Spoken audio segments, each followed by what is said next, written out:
guys, what's going on? Welcome back to the GM. It is your guy Boulanger. And up next on the GM, what we're going to be discussing is 10 guys to keep an eye on in the first week of Baltimore Ravens preseason matchup against the Philadelphia Eagles.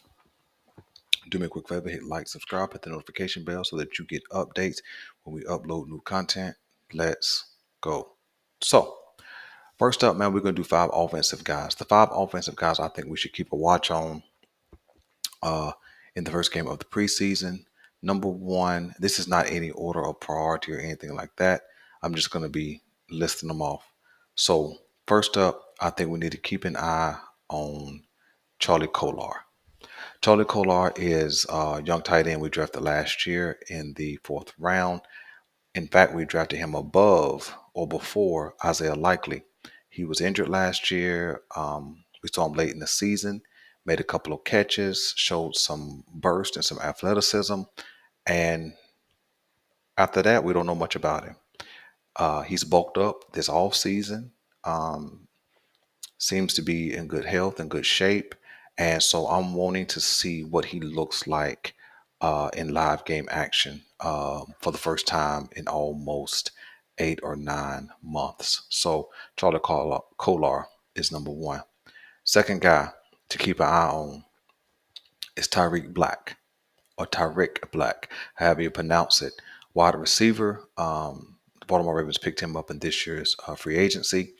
And I think it's important to keep an eye on him because I think right now him and Laquan Treadwell have the lead for the number 6 wide receiver spot on this roster. I think both Laquan Treadwell and Tyreek Black are ahead of guys like Talon Wallace and James Prochet. Not because those guys don't have a real shot, but those two guys are bigger bodied receivers and they offer something that the Ravens don't have um, with another receiver. And so I think Tyreek Black is a guy to keep our eyes on to see how he performs. He's performed very well in minicamp. He performed very well in OTAs, and he's made a couple of plays also in training camp. So want to see what he looks like in live game action. Also, another guy, wide receiver position, Shamar Bridges.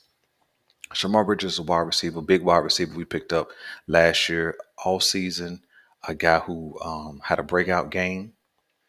Um, I think it was the first game of the preseason, and then kind of stepped off a cliff, so to speak. And then I think he had some injuries, which left him off the roster, and the Baltimore Ravens eventually brought him back.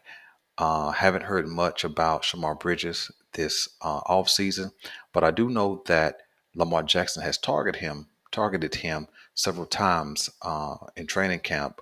Definitely have seen his name pop up, but not really because he has made a play or big time catch or anything like that. So I want to also pay attention to him in this first game, especially with I don't believe the starters not getting much run at all. I know we won't see Odell or Bate, maybe not Aguilar, and hopefully not Zay. So hopefully it's those spots 5, 6, 7, 8, 9, so on and so forth.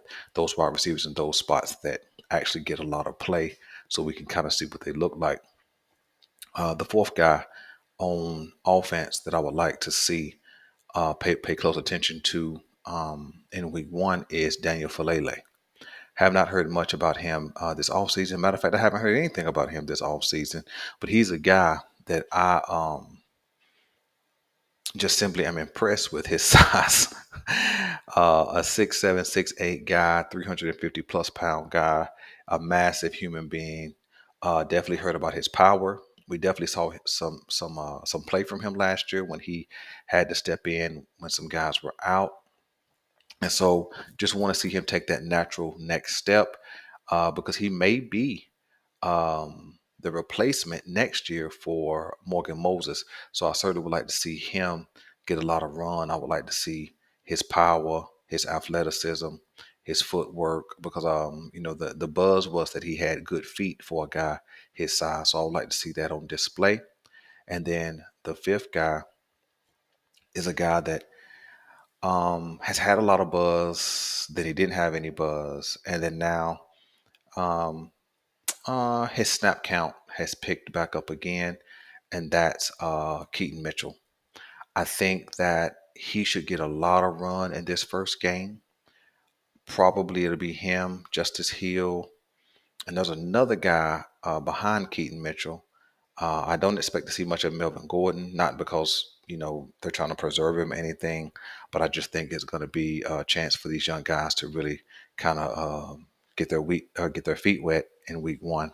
So I'm interested to see how Keaton Mitchell performs because I believe he gets a lot of carries or a lot of touches. Let me say it that way in week one. So those are the five guys I would like to see, pay a close attention to, see how they perform in week one offensively. Let's jump to the defensive side of the ball. First up, I want to see what JAD does. Um, he's a guy that kind of fell out of favor last year, had some injuries, some things like that. And I did not really expect him to have the improvement he's had this offseason. But he's getting some run with the ones. He's been in good coverage. He's made some plays. Um, so there's a little bit of upside going on with Jalen Armour Davis. So I want to see what he looks like. I don't expect to see Marlon Humphreys in this first week, and I know we won't see Rocky Sin. So I believe JAD will certainly get some shine, and I want to see how he performs when the attention's on him. So he's first up. The next guy I'm interested in seeing is Tavius Robertson. Want to see what he looks like in a live game. I definitely have seen some good stuff coming out of camp about him, about his power, his speed, his ability to get around the edge, his ability to get to the sideline, things of that nature. So I want to see what he looks like in week one when he has an opportunity to get a lot of snaps. Um, Delshawn Phillips. I hope I pronounced his name correctly. He's a guy, man, who's been performing well, known as a special teams guy. But when he's been able to get in at that middle linebacker position, he has been performing. And so I want to see if he's just a training camp practice superstar or if he can actually turn it on in live action in a game and perform well. So I want to see what he's looking like um, in live game action. Another guy I would like to see is going to be what's that guy's name? Sorry, I forgot just that quickly. I want to see Ardarius Washington.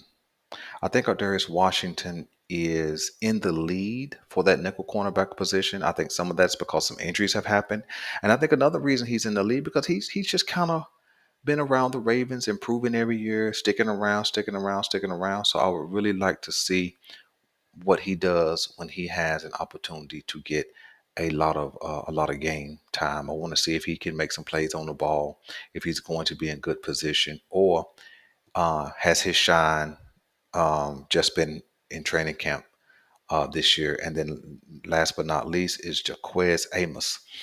Um, did not hear much about him until training camp started, but since training camp started, there's been some talk about his performances.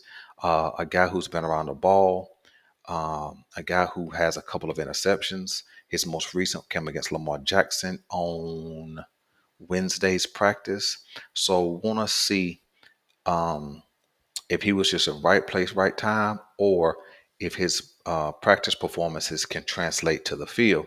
So those are 10 guys, man, that I'm interested to watch, want to pay close attention to, because I think there's probably 45 to 46 roster locks right now.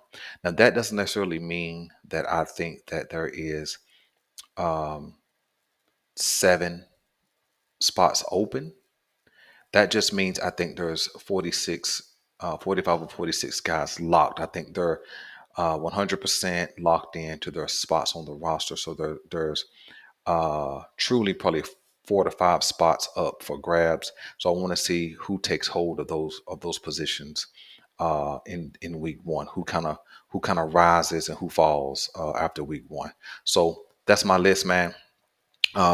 Keep your head up for The roster locks, I wanna put that out probably on Friday. This video is being recorded on Thursday, so probably put that roster locks out on Friday or early Saturday morning, um, to see who we believe here at the GM is a lock to be on this roster. I'm your guy Boulanger. This is the GM, and we're out.